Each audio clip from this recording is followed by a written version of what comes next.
नमस्कार दोस्तों, स्वागत है आपका धर्म और मोक्ष में। पृथ्वी पर जीवन ऐसा कभी था ही नहीं जैसा आज है। आज इस दुनिया में सबसे बड़ा सवाल जो है वो यह है कि मनुष्य की उत्पत्ति कैसे हुई, जीवन की शुरुआत कैसे हुई, प्रजातियां विकसित कैसे हुई। विज्ञान और धर्म दोनों ने इन सवालों का जवाब दिया है, परंतु दोनों के बताने के तरीके में थोड़ा अंतर ज़रूर है। विज्ञान का मानना है कि मनुष्य बंदर की प्रजाति से विकसित हुआ है, वहीं धार्मिक ग्रंथों के अनुसार यह बात थोड़ी अलग है। हमारे धार्मिक ग्रंथों के अनुसार भगवान ने मनुष्य को बनाया है और इस पृथ्वी पर भेजा है। यह बात सुनने में थोड़ी अजीब जरूर लगेगी कि चार्ल्स डार्विन की थ्योरी ऑफ एवोल्यूशन से हजारों लाखों साल पहले यह थ्योरी हमारे धार्मिक ग्रंथों में लिखी है। पूरी जानकारी के लिए वीडियो को अंत तक देखें। मैं हूँ ऋषि तावनिया और शुरू करते हैं आज की ये बात। दशावतार यानी विष्णु भगवान के 10 अवतार। क्या विष्णु भगवान के इन अवतारों का लिंक थ्योरी ऑफ एवोल्यूशन से जुड़ता है? जी हाँ, इन्हीं संबंधों के बारे में आज बात की जाएगी। हमारे ग्रंथों अनुसार भगवान विष्णु अपने अवतारों को पृथ्वी पर पाप के नाश के लिए भेजते हैं, परंतु अगर इन्हें क्रम के अनुसार देखा जाए तो ये प्रजातियों के विकसित होने का क्रम भी दर्शाती है। सबसे पहले बात करते हैं मत्स्य अवतार के बारे में। भगवान विष्णु का प्रथम अवतार मत्स्य अवतार माना जाता है। इसका मतलब यह है कि भगवान विष्णु सबसे पहले मत्स्य के रूप में अवतरित हुए थे, जिसका साफ साफ अर्थ यही है कि इस पृथ्वी पर जीवन का आरंभ जल से ही हुआ है। वहीं अगर डार्विन की थ्योरी पर बात करें तो उसके अनुसार इस पृथ्वी पर जीवन की शुरुआत पानी में ही हुई थी, जैसे कि मछलियाँ। इसके बाद बारी आती है कच्छ अवतार की। हमारे पुराणों के अनुसार यह भगवान विष्णु का दूसरा अवतार था, जिसमें वे कछुए के रूप में अवतरित हुए थे। और हम यह बात जानते हैं कि कछुआ जल और ज़मीन दोनों पर रहने के काबिल है। और अगर डार्विन की एवोल्यूशन थ्योरी के बारे में बात करें तो यह थ्योरी भी यही कहती है कि जीवन के दूसरे चरण में प्राणी जल से निकलकर पृथ्वी की ओर आ चुका था और यह शुरुआत थी पृथ्वी पर जीवन की, और वह उभयचर कहलाया। इसके बाद बारी आती है वराह अवतार की। हमारे धर्म अनुसार जब दैत्य हिरण्याक्ष ने पृथ्वी को समुद्र में छिपा दिया था, तब भगवान विष्णु ने वराह यानी सूअर का अवतार धारण किया था और पृथ्वी को पुनः वापस लाए थे, जिससे यह साफ साफ पता चलता है कि जीवन के इस तीसरे चरण में प्राणी अपने आप को धरती पर जीने के अनुकूल बना चुका था।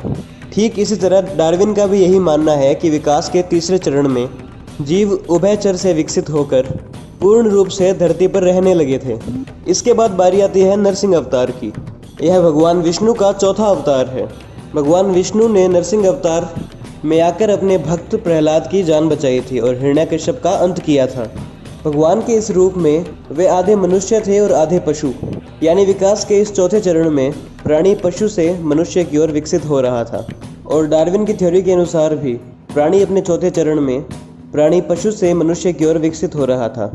भगवान विष्णु ने अपना 5वां अवतार असुरों के राजा बलि का वध करने के लिए और उनका अहंकार तोड़ने के लिए लिया था। यह अवतार था वामन अवतार। इस अवतार में भगवान का आकार बौना था, जो यह दर्शाता है कि विकास के इस चरण में मनुष्य की बुद्धि धीरे धीरे विकसित होने लगी। वहीं डार्विन की थ्योरी के अनुसार भी मनुष्य के विकास के 5वें चरण में विकसित होना प्रारंभ किया था, परंतु उनका पूर्ण रूप से विकास नहीं हुआ था, जिससे यह कहा जाता है कि डार्विन का अर्थ मनुष्य के बौने रूप से था। परशुराम अवतार।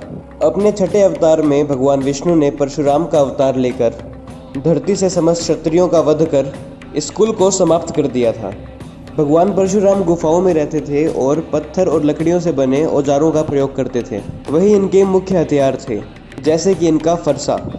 ठीक इसी तरह डार्विन के थ्योरी के अनुसार विकास के छठे चरण में मनुष्य पूर्ण रूप से विकसित हो चुका था, परंतु उनके रहने का तरीका भिन्न था। वह जंगल और गुफाओं जैसी जगह पर रहते थे और युद्ध भी पत्थर के हथियारों से करते थे। भगवान राम का अवतार। भगवान विष्णु अपने 7वें अवतार में प्रभु श्री राम के रूप में अवतरित हुए थे। इससे यह समझ आता है कि मनुष्य विकास के इस चरण में एक सभ्य समाज में रहने लगा था और एक दूसरे का आदर करना भी सीख गया था। इसी तरह डार्विन के सिद्धांत के अनुसार मनुष्य ने विकास के इस 7वें चरण में सभ्य समाज का निर्माण किया। कृष्ण अवतार।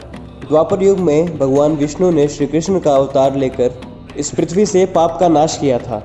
उन्हें धर्म, अधर्म, राजनीति, कूटनीति हर एक विषय का ज्ञान था।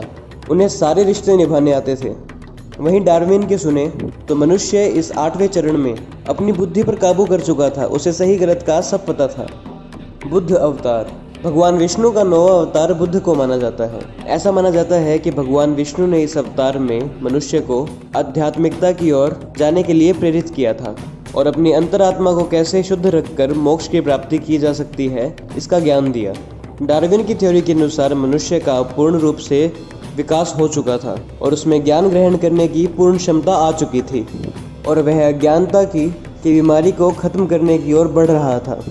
कल्कि अवतार। पौराणिक ग्रंथों के अनुसार भगवान विष्णु का 10वां अवतार कल्कि अवतार के रूप में पृथ्वी पे अवतरित होगा। ऐसा माना जाता है कि दुनिया में पाप की सीमा पार होने पर दुष्टों का नाश करने के लिए भगवान विष्णु इस अवतार में अवतरित होंगे और वे इस पापी दुनिया को खत्म कर पुनः जीवन की शुरुआत करेंगे।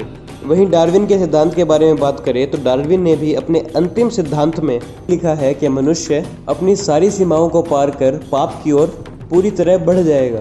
मनुष्य इतना अहंकारी हो जाएगा कि वह अज्ञानता के अंधकार में पूरी तरह खो जाएगा। तो इससे साफ साफ पता चलता है कि हिंदू पुराणों में भगवान विष्णु के दशावतार के जरिए यह समझाया गया है कि मनुष्य की उत्पत्ति कहाँ से शुरू हुई और इस प्राणी का अंत कहाँ होगा।